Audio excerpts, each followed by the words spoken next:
Welcome to the Condor DM show. We're back in order, baby. What's up? Tonight is a special I'm focusing on talking about DragonLance. It's basically the main topic. Now, look, there's many ways I can come at this topic. I decided to give you a basic rundown of what DragonLance is. That's what I'm going to do. I have some things written down. We're going to go over some of the basic stuff, elements that DragonLance brought to the gaming world, to the Dungeons and Dragons world. We're going to go over those things, the impact I think they have. We're going to go over details on that. But I'll tell you honestly, I'm not going over all four corners of DragonLance. That would probably take, honestly, if I was being real, I'd be reading a lot to you and we'd be going many hours with me focused on explaining all the details to DragonLance. I hope my basics, what we're going to go over, communicates enough to you that if you like the idea of what DragonLance is, this will get you to want to look more into it. It's definitely worthwhile. It brought a lot of ideas into the hobby.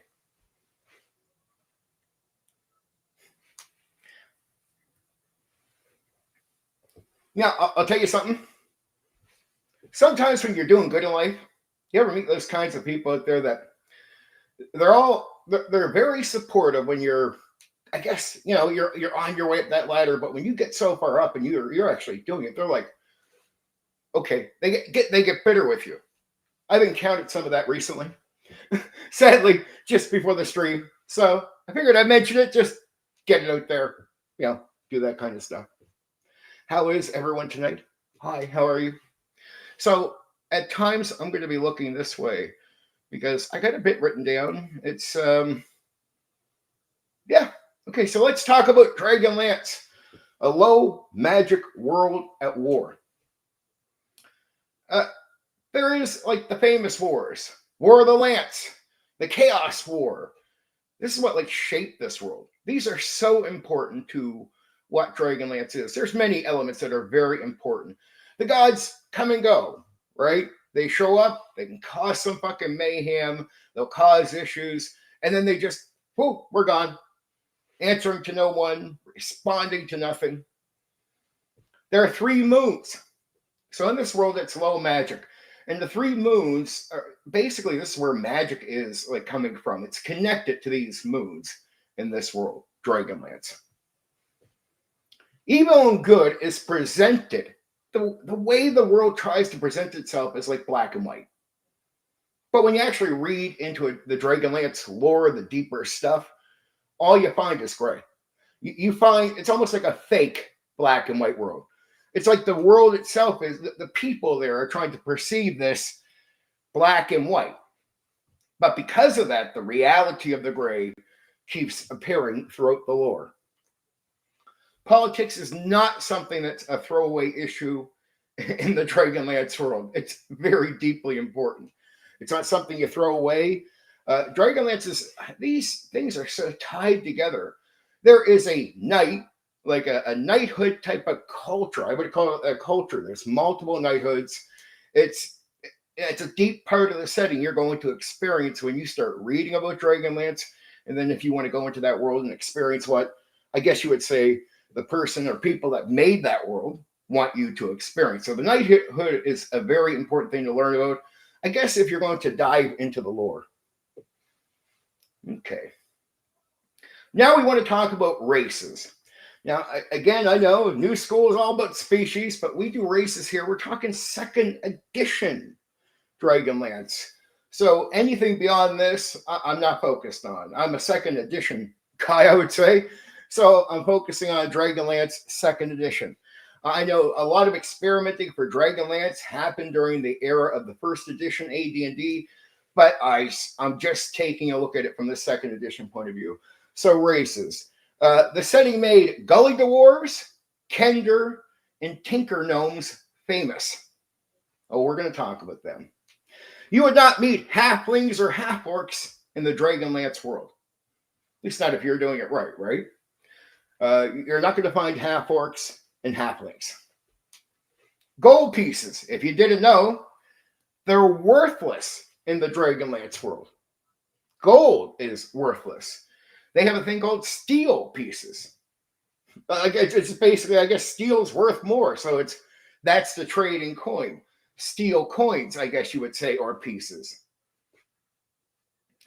Now, here's an interesting thing. Because it's so based on war, Dragonlance is such a focused war gimmick that it inspired some war gamers or people in the hobby, in the Dungeons and Dragons hobby that like wargaming, to start demanding some wargaming approach to it. And they were taking a wargaming approach to it. So there were actually some material products brought out for actual wargaming with Dragonlance, looking at all the wars that happened, basically, zooming out. And there's actually rules out there. If you're a war gamer, Dragonlance is something you can actually go do some actual wargaming with. You got to find the right stuff.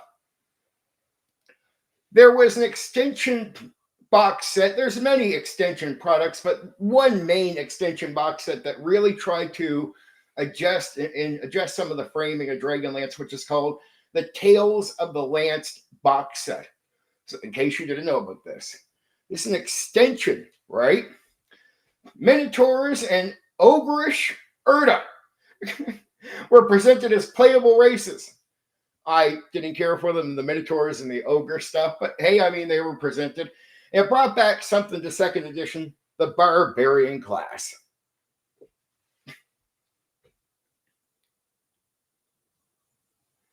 So that's some of the rundown basics on Dragonlance. Now, let me give you a little bit of a rundown here.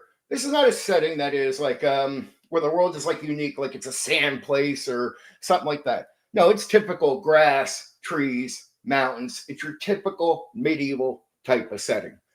So, I mean, this is where all these other elements become very important, because the uniqueness of a Dragonlance isn't in really the landmass. Like, it looks cool, but I mean, it's what you expect, right? And the Dungeons and Dragons gimmick. Very typical there. Okay, Gully Dwarves, funny morons. That's what I think of Gully Dwarves, funny morons. Oh, you gotta watch what you say on YouTube about certain things. Gully Dwarves are handicapped dwarves, handicapped underground dwarves. That's what I would call a Gully Dwarf. A sort of, it's. Imagine if you went to the Duger and there were Runtsborn. You get what I'm saying? Like, guys that weren't going to be as big as the others, were going to be abnormally tiny, abnormally this and negative. That's Gully Dwarves. I mean, that's pretty much Gully Dwarves. Like, Gully Dwarves are a screwed up version of dwarves. So funny morons, Gully Dwarves. Kender, annoying thieves. Kender, like a sort of, the idea of halflings or some small little being that runs around. This guy just like, he's like pickpocketing you without knowing. Like, he just runs by you, and his mind will be like this. A Kender will be like, I'm just borrowing it. That's all I'm doing. I'm not like really stealing it. You'll be like, well, what do you mean? When do you give it back to him? Well, I don't know. Right now, I'm just borrowing it. How long do you borrow it? Like, well, as long as I think I need it. As long as I want to have it in my pocket. Like, is that all you do? Yeah. So, Kenders are these people that are just, they'll be straight to denial. They'll rob, and when they pick your pocket, they do this out of habit so often that some of them can legitimately say to you, I didn't realize I took your stuff, and really not realize they took your stuff, because they take everything. Kender, annoying thieves. Now, Tinker Gnomes, let's get this straight. Gully Dwarves, yeah, okay, goofy guys, funny morons. Kender, annoying thieves. Tinker Gnomes, mad scientist. So these are, oh man, one of the best things this setting brought to the world was Tinker Gnomes. I'd say brought, because I mean, all of the elements of a lot of things that seem that you could say were to you introduced, nerds can find hints and all this of stuff existing before it ever got there. So I tried to say make it famous, because I do feel like some of the stuff, even if you hear about it beforehand, is made famous by the setting. Like it becomes more popular or well known or experienced or encountered through the setting than it did before in the notes of the Dragon magazine at whatever piece it was out, right? I just think DragonLance makes some of this stuff very well known. Tinker Gnomes, I personally love. Making Minotaurs and Ogres, like I said, playable, I think was dumb. I think it's stupid. It's one of the, to me, it's my criticism of some of the stuff I see with WotC, right? Like it's just this is unnecessary. These are just monsters. Just you got enough. You're good, right? I don't care about the barbarian class, to be honest. My opinion, you can simply design a fighter easily to play this role. So if you felt like you wanted to be more this or this, I can't see how you can't just design a fighter character towards that, to the point of making it almost look to me like it's unnecessary to make that a separate thing. That's like creating choice where there doesn't have to be a creation of choice. I can understand some separation in some cases, and if your game is about that, maybe you could justify it under that. But I think just the barbarian classes sometimes look as stupid, just a fake choice. The gold piece gimmick for Dragonlance, when I encountered it, it inspired the thing that I call the J coin. So I have the Neo TTRPG System up on drive-through. I have a Skullhorn edition for a medieval fantasy version. In that, you'll find that gold coins don't rule the roost. J coins are the common currency in the Skullhorn world, especially in most places. The J coin is just something unique and not the gold coin, and that inspired replacing the typical medieval fantasy coin thing that you find gold, silver, this was inspired by my encounter with Dragonlance.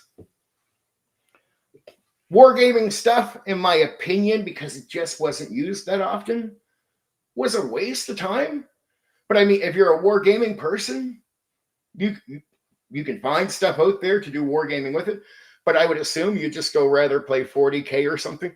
I don't know. I think they just simply do that stuff better. So, it's like a neat idea where it's like, I just can't see somebody wanting to use a beta wargaming set of rules when there's just so many other options. Like, to me, making some wargaming rules for Dragonlance official product stuff was, I thought was dumb. The Tales box set, the Tales of the Lance box set, most of it was a miss for me. Like, I like some of it, but a lot of it was a complete miss. Like from the original Dragonlance to that switchover, just honestly telling you that was the Tales extension where they were doing some changes. Again, the Tales of the Lance box set, which was an extension box set for Dragonlance, just missed on many levels for me personally.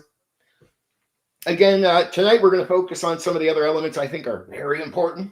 The Dragonlance, what they brought to the table. I'm telling you my thoughts at the same time. It's like sort of going over some official stuff, right? Okay. Ooh, evening and cheers, Black Rose. What's up? Hey.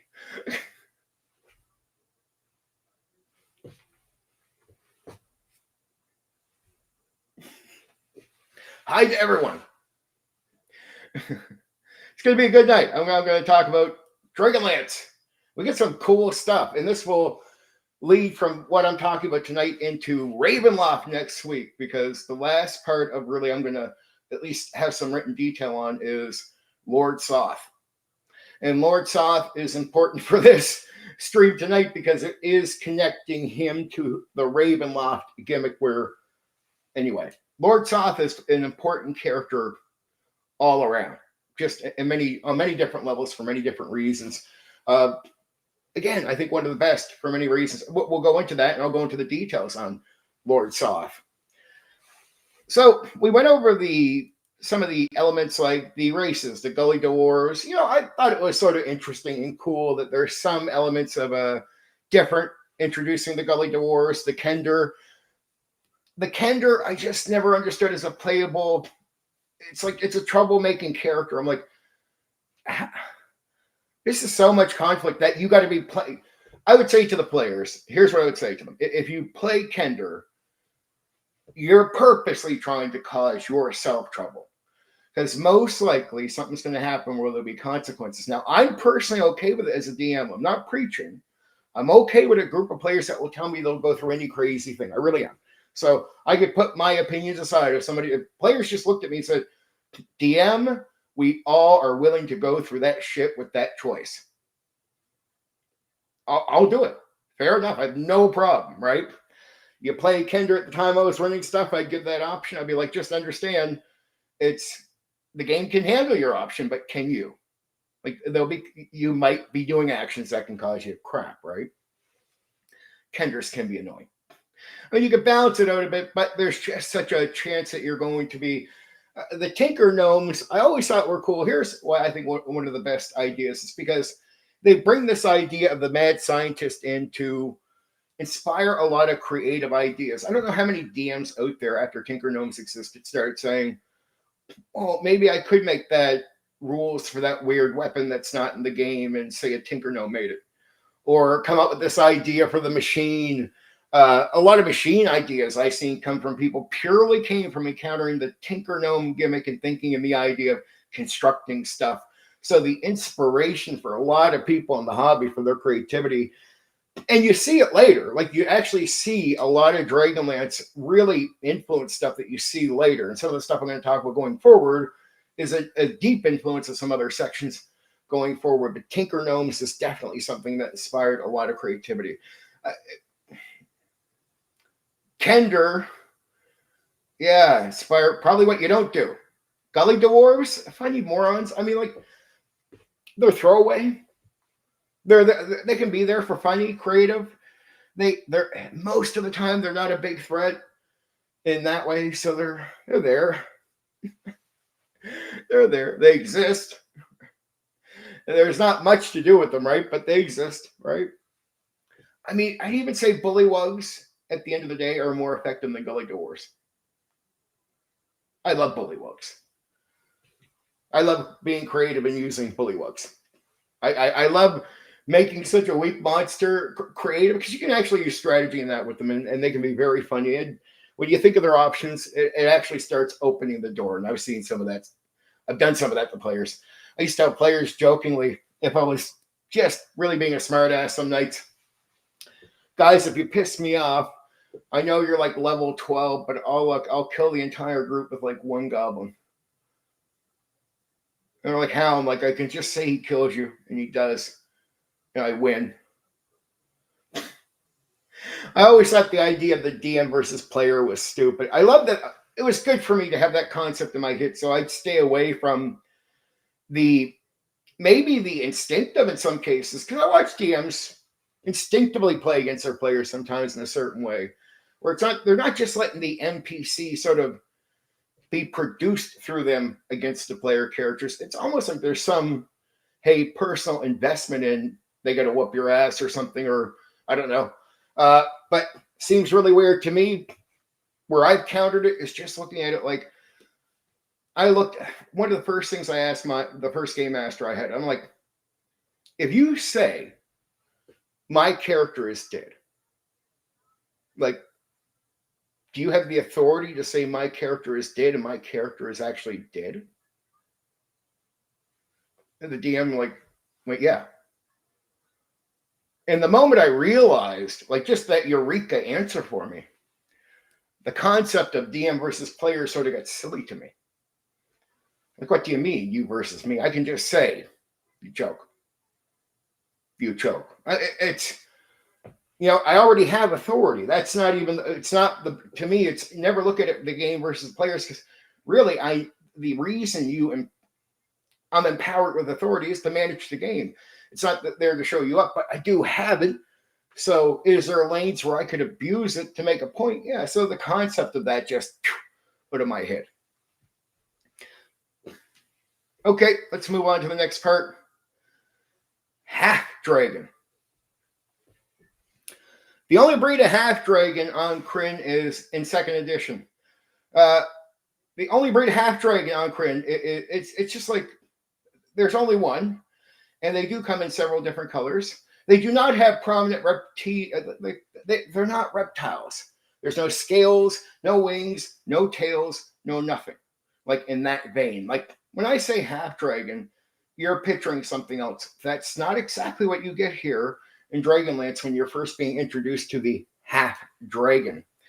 They have silver hair and silver eyes.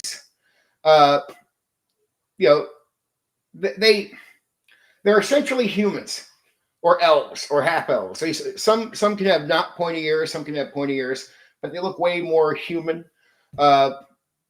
It's more cosmetic. Like they can have marks that aren't scales that can look unique to a degree on their skin, which will be different than, say, humans or the other elves around them, but they'll have the signs of all this, the demi-human or the human look, right? So these half dragons aren't what you assume, right? Aging. Yeah, their draconic knowledge will increase as they age. Now, this opens up new abilities, so they'll actually learn new abilities and they'll be learning new things. It's almost like knowledge just comes to them. It's like they don't got to read a book. It just, living long enough, they start to figure stuff out. It's almost like a door of understanding opens up at a certain age, which it wasn't there before. So it's like, imagine you're trying to look at something and you just don't got the proper piece to make your common sense, right? But at one point, you just gain that little tool to go, oh, now I see it. This is what happens to these guys at a fast rate, a very unique rate.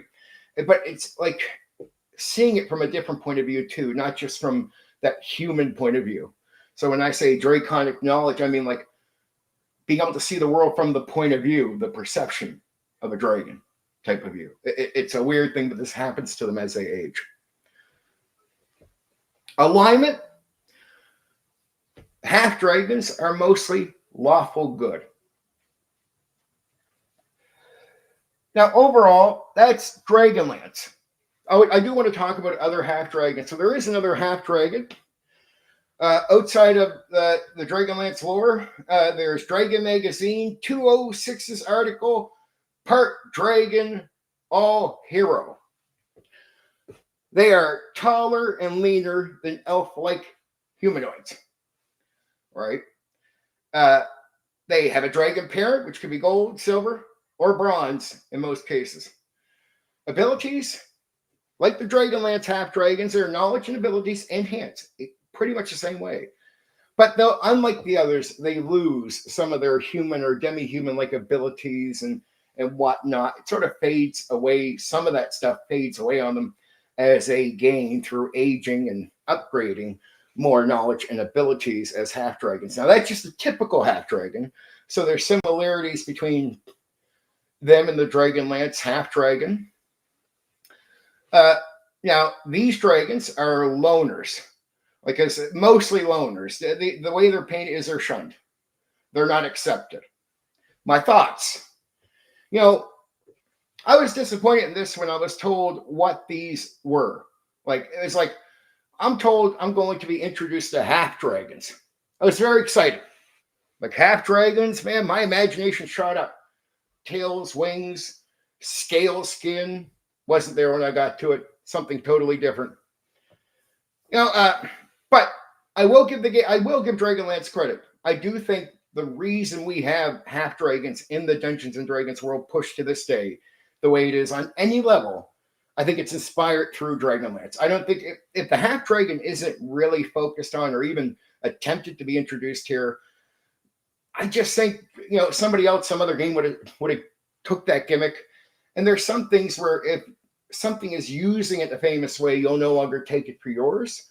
And that's true with Dungeons and Dragons. There's definitely some other games out there that have certain elements that you know you'll never see in D&D, most likely because they have them, right? So it's like, I think the reason we have half dragons sort of in as an element to be considered and something not to be thrown away, even if somebody else plays with it, is because we have this history where it's marked in. Now, here's something interesting. There were a thing called Draconians. And this disappointed me when I read into Draconians, and I'll tell you why. Okay. these were like they would call them like dragonkin shock troops, but they actually appear like half dragons. Like they're exactly what you expect to see: humanoids with scales, wings, tails. So they were born like this. There were these metallic dragons in Dragonlance, and if you got one of their eggs and corrupted it through magic, you could create these things, these shock troops, these dragon kin. They came in many colors: brass, silver, bronze, copper, and gold. Later, they introduced these sort of like noble versions of these warriors. These would be the leaders, their potential kings, the alpha of the Draconians, and they were black or white.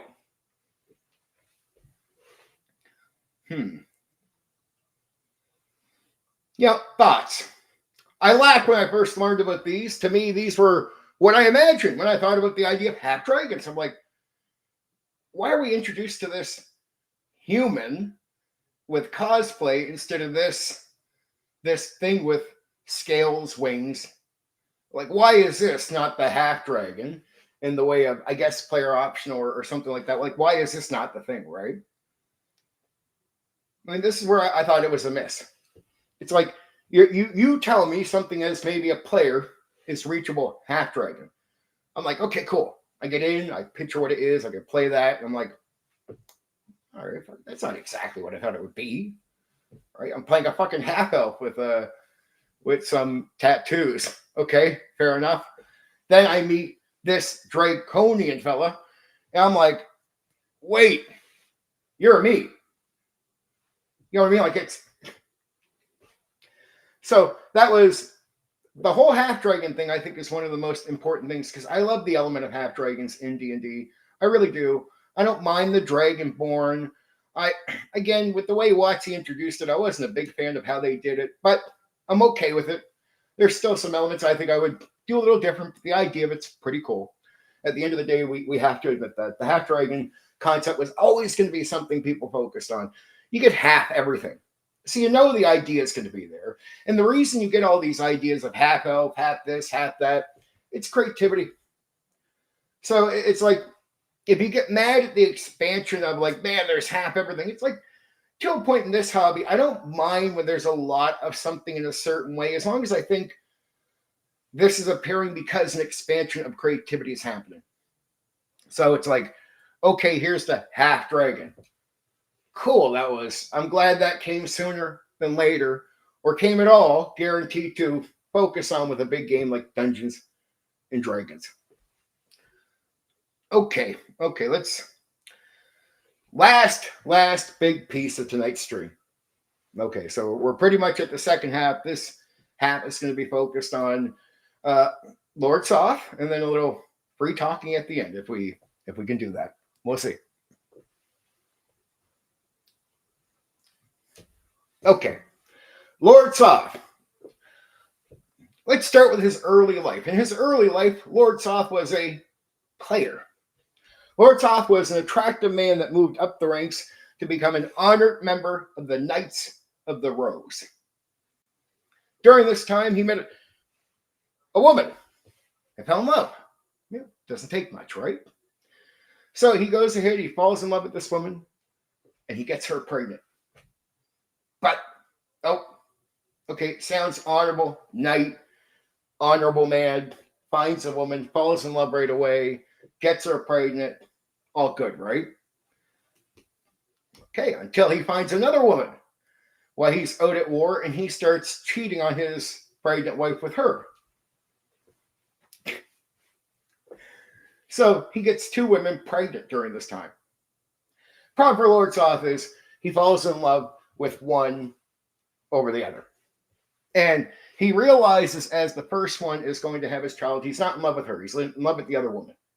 The first one's going to have his child, but he knows it could be a wrecking process to what he really wants, right? So what does Lord Soth do? The honorable knight. He kills the baby and kills the woman.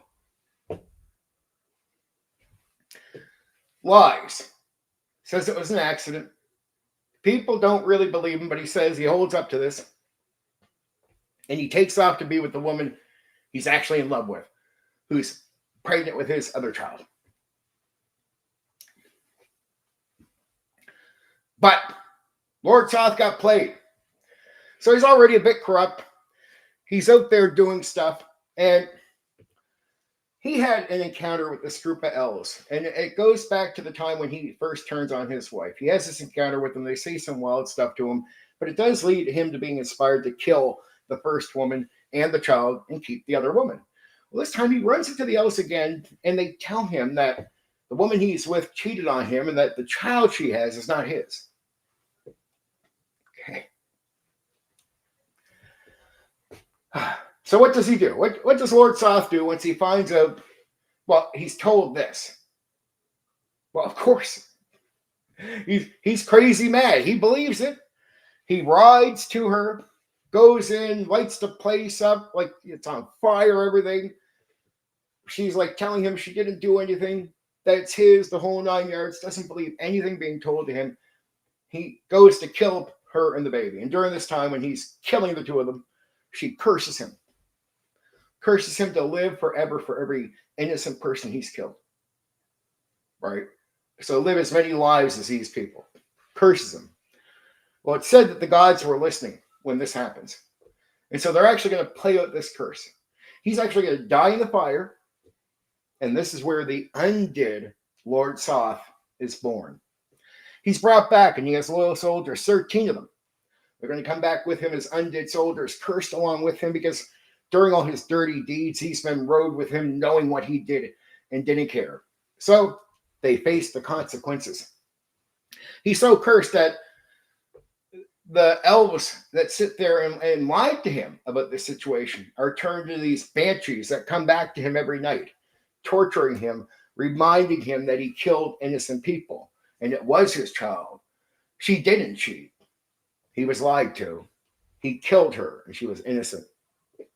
This is how you get the undead Lord Soth. Now, badass undead Lord Soth was this. Has the ability to kill living things by pointing at an object or uttering the power word, die. I mean, this guy just look at you and go, die. Lord Soth says, die. And you die. That's godlike powers. In addition, Lord Soth's touch is lethal. It's just, if he touches you, you're taking damage if you don't die. Like I said, he has these nightmare. He has a nightmare that he rides. So it's like a cursed undead horse, and all his soldiers ride these nightmare horses. Now, the banshees, on the other hand, they do fight with him. They carry swords of ice and ride in chariots pulled by wyverns. So him and his 13 soldiers are riding these nightmare on flaming fire undead horses. Behind them are these banshees on chariots. The chariots don't have horses, they have wyverns. This is what you can see coming at you if you're dealing with Lord Soth. Pretty good stuff, eh? Now, it's much deeper. There's a lot of names I skip over. There's a lot of things that, oh man, there's so much. Every name of every person can be very important. The people that love DragonLance lore love it all. They've heard the names 50 times. They've read the thing over and over. You might ask me why I'm not focusing on some other elements of DragonLance, like the novels. Well, not everybody read the novels. A lot more people understand DragonLance through the playing of the box set rather than reading the novels, to be honest. So I wasn't really focused on that. I'm focused on sort of these important elements. Now let me give you some thoughts. The backstory for Lord Soth gives people the template for creating a complex villain. One of the best structured backstories to a villain that you will find.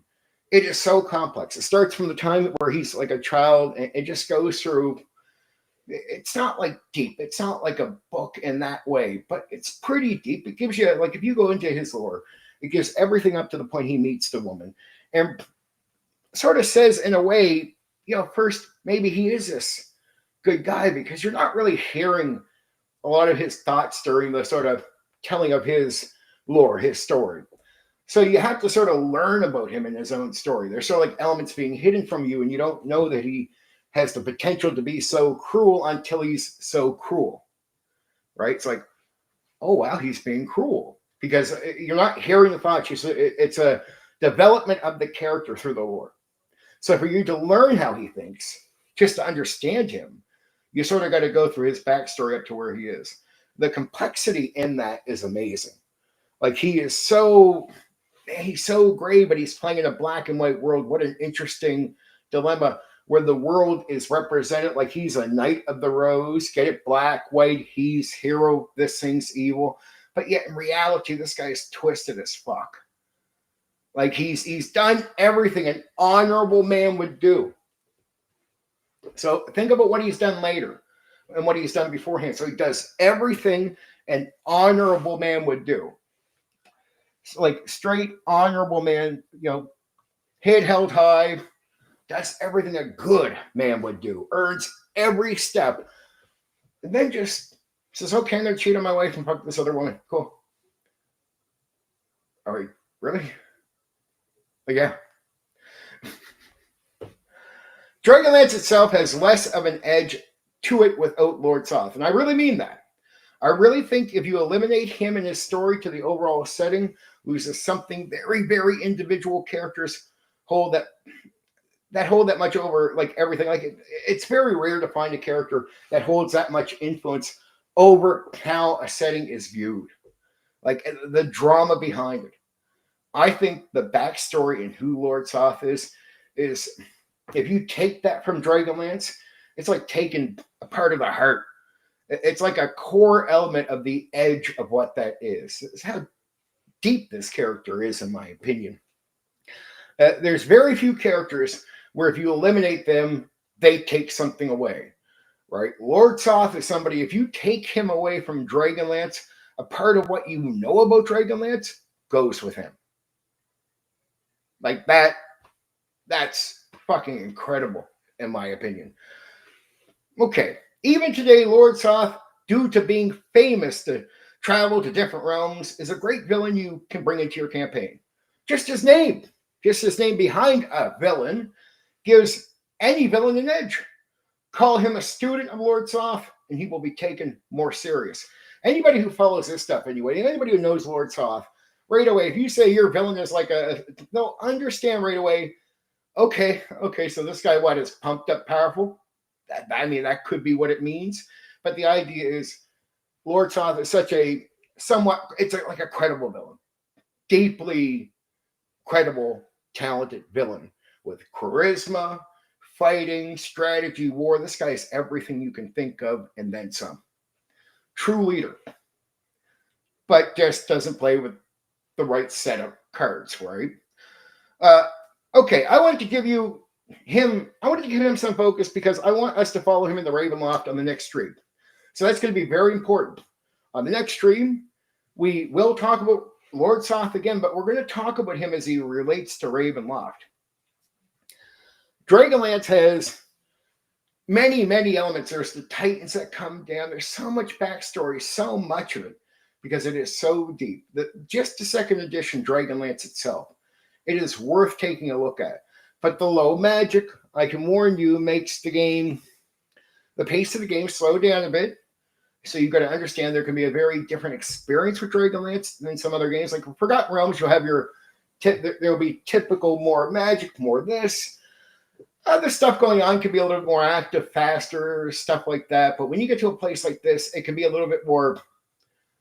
Well, the idea would be that it be more grindy. It doesn't exactly have to be, but it can be, especially if some things aren't done so well. You get to sort of pick up, have some more fun in the role play dialogue department, have a little bit more fun in how you're even interacting with the other players and how you're playing with scenes. And then just all making them interesting, a bit more interesting, because you don't have some things to sort of fill a need, right? Do a little light show for you. That can happen. I'm being a little bit vague, but if you haven't experienced DMing, you'll sort of get what I'm saying. When you can play with a bit more stuff, it just makes some things easier. And it doesn't mean the other thing's harder, but you have to adjust if you're used to the other thing. You have to adjust sort of to a slowdown, right? Low magic is cool. I don't mind it. I don't mind a bit of grinding time. I like some of the old school grinding, but I'm a variety type person, meaning I can be cool with a faster pace. The only thing I'd want to know is, does the game master know what they're doing? Like, say, dude, you're jumping us up a level pretty quick here. He's like, yeah. I'm like, well, can you handle it? Yeah. Cool. That's really, at the end of the day, that's my concern, because I know some guys, like, if you don't have that much confidence as a DM, you might want to slow the roll till you get to the next level. So you're prepping stuff, making sure you're ready.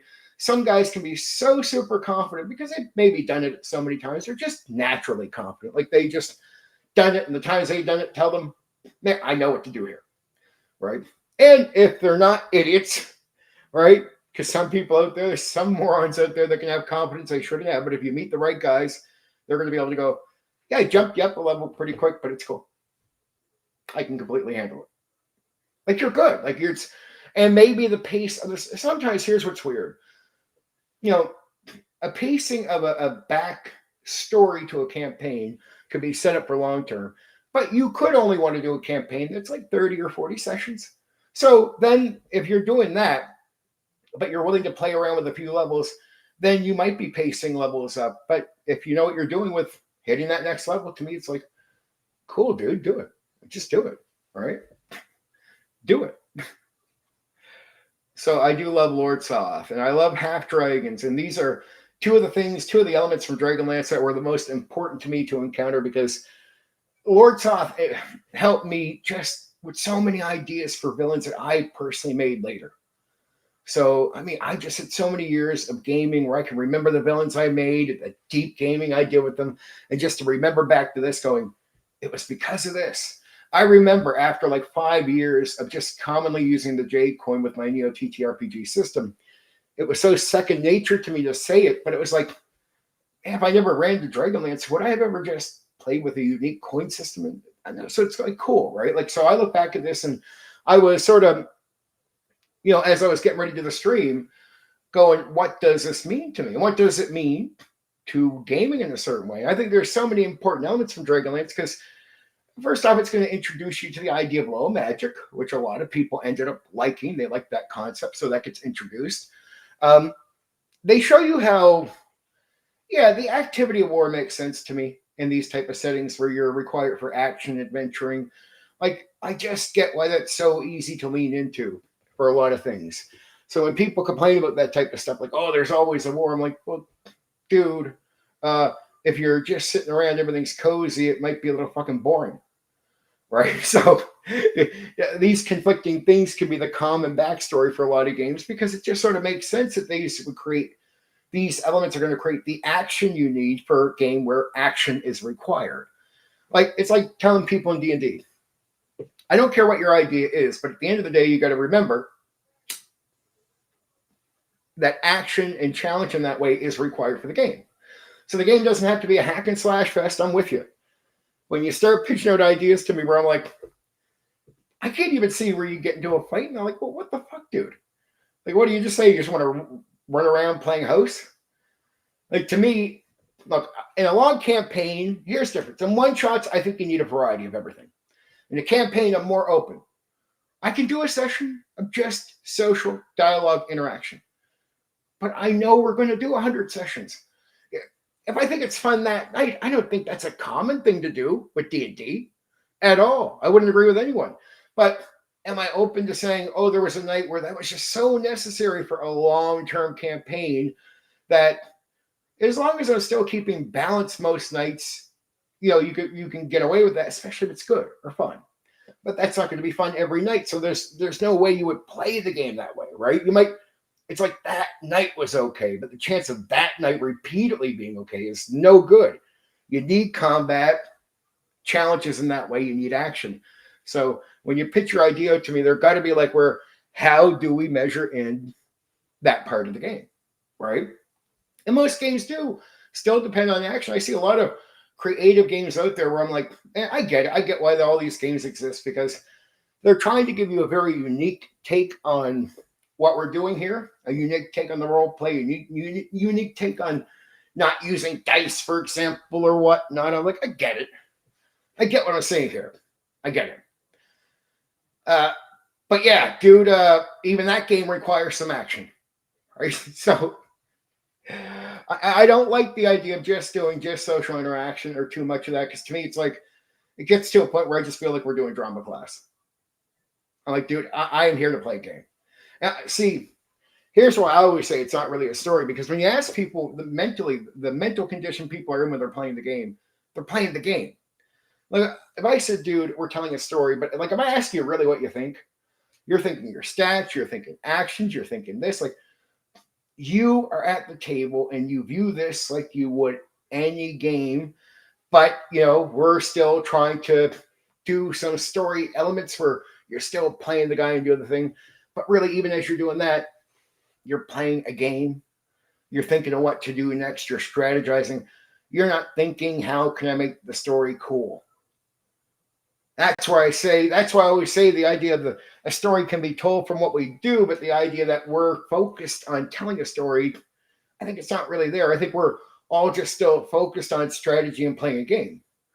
Like, it's still like, I got to talk to this guy, but what does that do for me? Do I get this? Like, you just think of the process differently than you would if you were writing a story, right? And so the process to me is still, if you get inside the mind of most players, or at least every player I've encountered when they're playing a game, playing one of these games, it's the mind of somebody playing a game.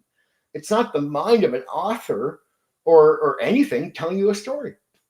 Now, the only time I've seen where I think people are more doing something counter to what I say, it's when I see some of the live plays, where I feel like some of the players are less focused on taking it into their imagination and just more focused on how should they react.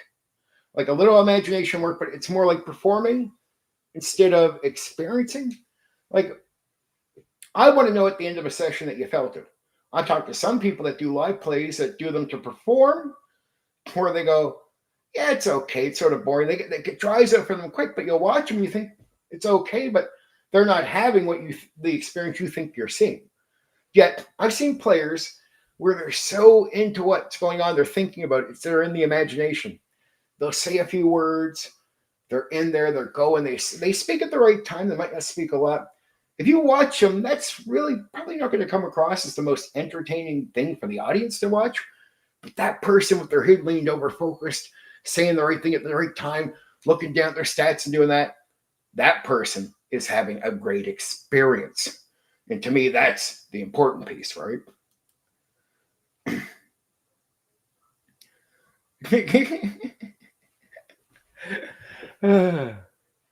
Trophy.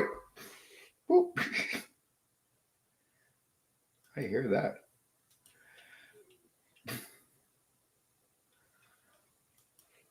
But yeah. Anyway. So, next week we're going to talk about Ravenloft, because to me it's such a great counter to what DragonLance is supposed to be. DragonLance is like a setting with its nose up in the air. That's the way it comes across to me. Like, there's a snobby thing to DragonLance. There's a like, I'm better than you. Even if I don't have what you have, whatever I have is better than what you have, right? There's another little detail about Lord Soth. He's the half brother of Raistlin, famous character from the novels, famous character in DragonLance. Raistlin is said to be by many the most powerful mage in DragonLance, in that realm, in that world. And it's easy to be, I guess, the most powerful mage when it's low magic, so it's very unique, and that means there's not a lot of competition at the sort of top echelons. So the idea that the guy could probably be the top mage, that's really believable, obviously, right? I don't know. Another thing about the Tinker Gnomes is it's what inspired me to create guns. I kept thinking tinkering gnomes, and I kept thinking dwarves and rocks and rough and edgy, and I'm like, I started one day thinking, well, I could imagine experimenting with all these different things. Now, I was putting some tinkering gnomes, like a sort of group, a guild that was like a group of tinker gnomes that were looking for people to do security for them. So these guys were just playing with everything. And I was like, how could I advance these ideas? So it made me as a DM sit back and go, what would I have these guys working to advance that we already know of? But that would mean I'm making something somewhat new with that thing, and maybe I have to create some new rules or adjust. Fair enough, I'm into inventing stuff. I ended up looking at the gun, and it led me to doing all this work on guns. And it what's lead to the development of guns for the Neo TTRPG System Skullhorn Edition. But I do have the gun rules for second edition all written out. I think they work perfect. And these Tinker Gnomes help me develop pistols, rifles, and shotguns. So DragonLance, to my development of my Neo TTRPG system, was a very important box set to me in that way. See, I don't like a lot of marketed stuff outside of game rules. I'm not a big fan of, I'm not an old school guy who really ran modules or pre-made adventures. So my focus was just give me the map, give me the basic elements I need. I'll make the adventure, but just maybe help me with the setting thing, right? Because I knew that was a lot of work. So yeah, of course, you're looking for where you could just go, where am I free to adapt my ideas? The first time I really said, you know what, I'll restrict myself a bit and try to go by the guidelines of this thing was DragonLance. And, some restrictions I would never do again, but I sort of understood. It helped me learn things. So I appreciate DragonLance for really impacting me deeply, right, as a second edition guy, and impacting all my gaming going forward, impacting my creation with the Neo TTRPG system. The gun piece is so important that it became, again, the major piece of the modern version of the gaming too, because those gun rules were everything I needed for that, right? So even when I make other additional stuff and maybe a future game for that Neo TTRPG system, yeah, the gun rules will be carried over into laser guns, right? You get what I'm saying?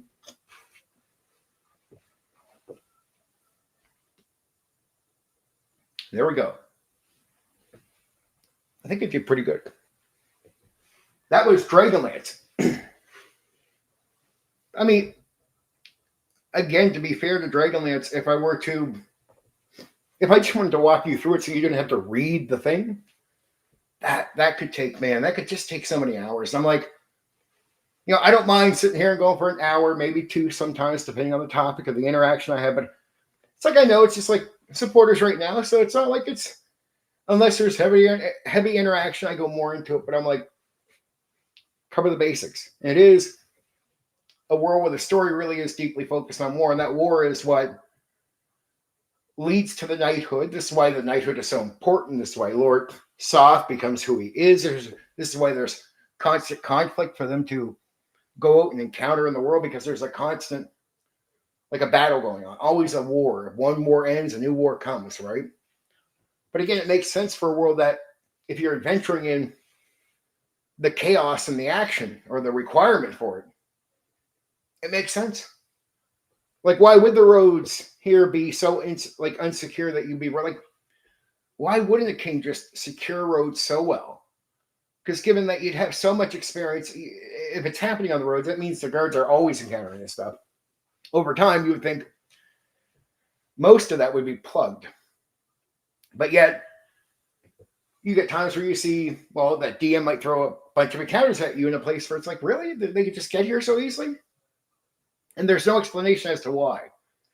In DragonLance, you know why. Like, there's so much conflict and thinning out of security and guards and armies that, constantly, no matter how many times they encounter things, the lines can be thin. They break through anyway, right? The action didn't work today for the goblins, but it will tomorrow, right? So that's sort of the unsafe, dangerous part of DragonLance. Because they're at war, they're always fighting to take over something to secure. But that sort of means it tells you this. Most places are not secure. I mean, look, if you got something on hold down, it's hard for somebody to even start a war with you, even to hold down a war with you. You get it going. So when you're at war, it just means unless there's an obvious quickening of the war, if you're like 4 years in, which was happening in DragonLance, it's just like nonstop. That means there's constant chaos and no security. Imagine what life should be like. I always thought about that. There are some elements they sort of sometimes would hit on, and boom. I always thought, you should always acknowledge the constant war that people are in, because that would either mean people would have to sort of become somewhat insane and be used to the chaos and say, I can do in a delusionary way see a future here where I can grow and learn skills and make money. Some people are just clever enough where they can see that there's a future in chaos because they actually can handle the real chaos. Many people can't handle the unpredictable tomorrow when you're at war. Who's going to be a leader? Who's going to have say? What's going to happen? Your side's winning today, or they're winning tomorrow. Can you secure that? How many years can you mentally keep saying, am I living just for today? Do we prep for tomorrow? What skills do I learn? It's that type of stress on people, I thought should always be a thing. So when I ran DragonLance, I'd actually make it a stress where there was always war going on. So a lot of normal people would be very stressed about what's going on around them, like constantly.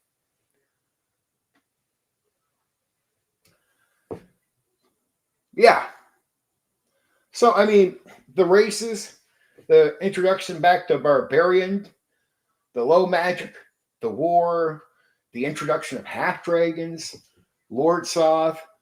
I mean, I think I covered a lot, but I mean, if you want to cover more, my advice would be, if you don't want to just have to go read a bunch of stuff just to fill in all the gaps, if you just take what I said, you can go read this interesting set of novels. And you're looking for a set of novels that has a character called Raceland in it. Raceland in a Dragonlance set of novels. And probably one of the most interesting characters in the novels, to be honest. At the same time, it tells you about Dragonlance. Tells you about them adventuring. You're just looking at it's a detailed story of an adventuring group the way you would be adventuring in Dragonlance, but it is told from the story point of view. So in a way, it doesn't exactly feel like players are playing the characters. Like it is written like a story. It just feels like it's characters, right? Not players playing characters. I thought that was a bit of a miss. I always thought, if you want to write a story about a group of characters in a Dungeons and Dragons world, why not write it where you have this awkward, have to acknowledge that it's people playing the characters? Every so often have the character talk in a certain way that's a little out of order, right? I always thought that was should have been an interesting gimmick in some of the storytelling. I always thought that would be an obvious flare up. Like I'd say every person they're meeting talks normal, but every so often you got the quip of the, why did the dwarf say that? Well, it's because it's somebody playing the dwarf, right? Like you're always reminded that there's a hint of a player behind the thing. So I hope everyone's happy with tonight's stream. It's a good hour of talking about Dragonlance. I think Dragonlance is awesome. I still think it's awesome. I personally made changes to it, did things different. They did things different than what I told you out here. Like I did the half dragons. I made some adjustments to myself personally. I made them as half dragons. I did a lot of playing around with fun stuff. So it wasn't that Dragonlance on the front of it was great to me. It varied. Like I was very critical. It was a miss in many areas for me. But ironically, just ironically, through the attempt to adjust to get what I wanted out of it and from what it offered me, it just inspired a ton of stuff, right? So it's more like on examination of that history with it, do I realize just how impactful my time with Dragonlance was? And what I would promise anybody is it's so impactful for how you see things and create things. If you haven't done low magic, if you haven't done something this sort of out there in that way, it's an interesting run. Like, I would say, hey, do a campaign, 20 sessions on this thing, be a little wild in this world that tries to present itself as black and white, but in reality is just covered in gray.